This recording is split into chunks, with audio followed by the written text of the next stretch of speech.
मित्रों, इतिहास के सबसे बड़े युद्ध महाभारत के बारे में तो आपने सुना ही होगा, जिसमें पांडवों और कौरवों के बीच धर्म और अधर्म को लेकर चल रहे इस युद्ध का परिणाम काफी भयानक हुआ था। भले ही इस युद्ध में पांडव जीत गए थे, लेकिन युद्ध के बाद उनकी दुनिया बदल चुकी थी।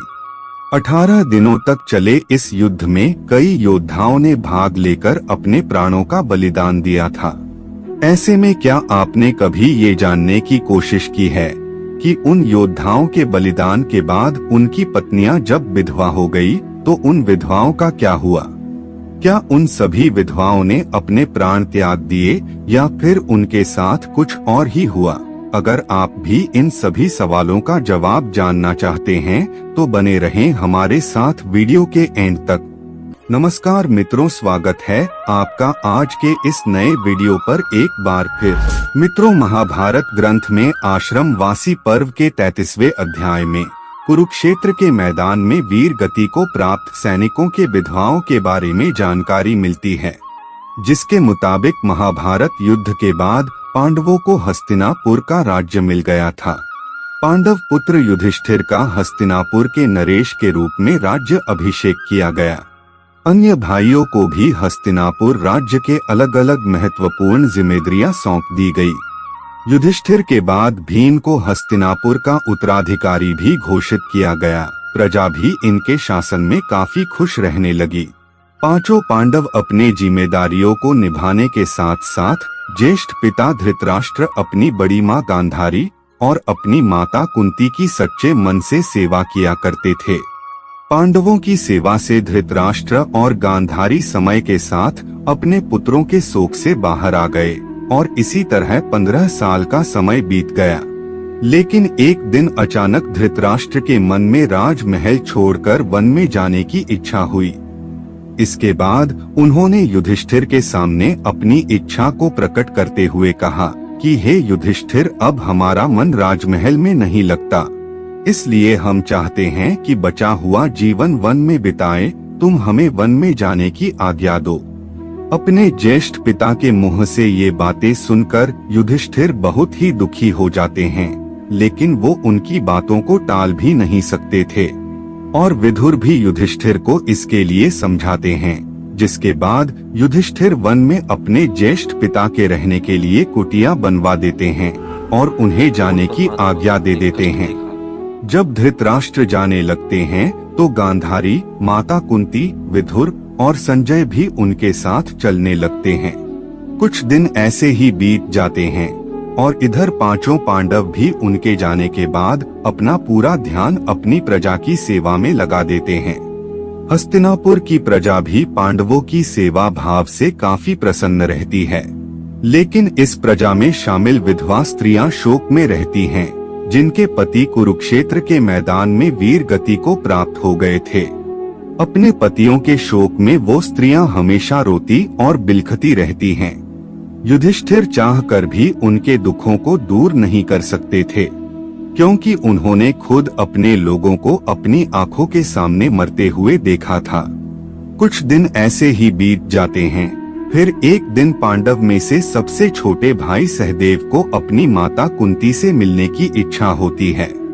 सहदेव जाकर अपनी इच्छा को अपने चारों पांडव भाइयों को बताते हैं, जिसके बाद भीम, अर्जुन, नकुल और द्रौपदी के मन में भी माता कुंती से मिलने की इच्छा जागृत हो जाती है।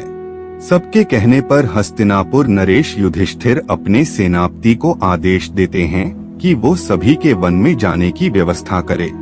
अगले दिन पांचों पांडव द्रौपदी के साथ वन की ओर चल पड़ते हैं। जब इस बात का पता हस्तिनापुर के प्रजा को चलता है तो वो लोग भी उनके साथ जाने लगते हैं। उन लोगों में वो विधवा स्त्रियां भी थी, जिन्होंने अपने पति को महाभारत के युद्ध में खो दिया था। वन में जाकर पांचों पांडव उस आश्रम में जाते हैं जहां धृतराष्ट्र, गांधारी, माता कुंती, विदुर और संजय सभी निवास कर रहे थे और हस्तिनापुर निवासी उसी आश्रम के आसपास अपना डेरा जमा लेते हैं। कुछ दिन ऐसे ही बीत जाते हैं। तभी एक दिन महर्षि वेदव्यास उस आश्रम में पांडवों से मिलने आते हैं। पांडवों से मिलने के बाद जब वो आश्रम से बाहर निकलते हैं तो उनकी नजर हस्तिनापुर के उन विधवाओं के ऊपर पड़ती है जो अपने पति के शोक में विलाप कर रही होती हैं। महर्षि वेदव्यास हस्तिनापुर के अन्य निवासियों पे भी गौर करते हैं। युद्ध में मारे गए अपने परिजनों के शोक में वो डूबे हुए होते हैं। ये देख महर्षि वेदव्यास को बहुत दुख होता है। वो सभी को समझाते हैं कि आप लोग युद्ध में वीर गति को प्राप्त हुए अपने परिजनों का शोक मत मनाइए। वो सभी जिस लोक में है वहाँ वो सुखी पूर्वक रह रहे हैं और वो वहाँ काफी प्रसन्न भी है। लेकिन महर्षि वेदव्यास द्वारा समझाने के बाद भी विधवा स्त्रियों और प्रजा पर कोई असर नहीं हुआ और वो अभी भी शोक में रहते हैं। तब महर्षि वेदव्यास उन सभी से कहते हैं कि अगर आप लोगों को मेरी बातों पर यकीन नहीं है तो मैं आज आपको इसका भी यकीन दिला दूंगा। आज रात को मैं आप सभी को अपने परिजनों से मिलवाऊंगा। महर्षि के मुंह से ये बात सुनकर पांडव सहित हस्तिनापुर के प्रजा के चेहरे पर एक तेज आ जाता है और वो सभी अपने परिजनों से मिलने के लिए बहुत ही ज्यादा उत्साहित हो जाते हैं। जिस आश्रम में वो रहते थे उस आश्रम के पास गंगा नदी का तट था। जैसा कि महर्षि वेदव्यास ने कहा था, शाम के समय सूर्यास्त होने से पहले सभी लोग गंगा नदी के तट पर अपने परिजनों से मिलने पहुंच जाते हैं। उसके बाद महर्षि वेदव्यास अपने तपोबल से महाभारत युद्ध में मारे गए सभी योद्धाओं को वहां पुकारते हैं। महर्षि वेदव्यास के तपोबल से सभी योद्धा एक एक करके गंगा नदी से बाहर निकलते हैं और अपने मृत परिजनों को एक बार फिर से अपने सामने देखकर पांडव सहित हस्तिनापुर के सभी निवासी बहुत प्रसन्न हो जाते हैं। सभी अपने परिजनों से मिलते हैं, उनसे बातें करते हैं और उनके साथ थोड़ा समय बिताते हैं, जिसके बाद उन्हें इस बात पर यकीन हो जाता है कि उनके परिजन इस लोक से मुक्ति पाकर अपने अपने लोकों में खुश हैं। ये बात जानने के बाद सभी के मन में अपने परिजनों को लेकर जो शोक था वो समाप्त हो जाता है। कुछ समय बीतने के बाद युद्ध में मारे गए सभी योद्धा एक एक करके गंगा जल में डुबकी लगाकर अपने अपने लोक चले जाते हैं। उनके वापस जाने पर जो विधवा स्त्रियां रहती है वो वापस से दुखी हो जाती हैं। ये देख महर्षि वेदव्यास विधवा स्त्रियों से कहते हैं कि जो स्त्रियां अभी भी दुखी हैं और अपने पति के साथ उस लोक में जाना चाहती हैं, वो गंगा के इस पवित्र जल में डुबकी लगाकर अपना जीवन त्यागने के बाद जा सकती हैं। महर्षि के मुंह से ये बातें सुनकर सारे विधवा स्त्रियां तुरंत गंगा के जल में डुबकी लगा देती हैं और अपने जीवन का त्याग करके अपने अपने पति के लोक में चली जाती हैं। मित्रों, महाभारत के घटना अपने आप में हैरान कर देने वाली एक अद्भुत घटना है। चचेरे भाइयों के बीच हुए महाभारत रूपी इस भयंकर युद्ध के लिए बहुत से लोग द्रौपदी को दोष देते हैं, तो कुछ कौरवों के अहंकार और लालच को इस युद्ध की वजह मानते हैं।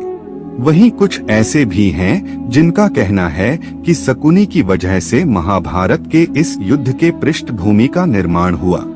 खैर जो भी हो, लेकिन इस भयंकर युद्ध में लाखों की संख्या में जाने गईं और साथ ही पूरे कुरुवंश का विनाश हो गया।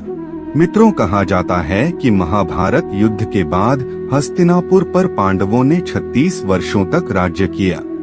इस बीच गांधारी के श्राप की वजह से यादव वंश का वजूद भी लगभग खत्म हो गया और एक शिकारी का तीर गलती से भगवान कृष्ण के पैर में लग गया, जिससे उन्होंने अपना देह त्याग दिया और उसके बाद वो बैकुंठ लौट गए।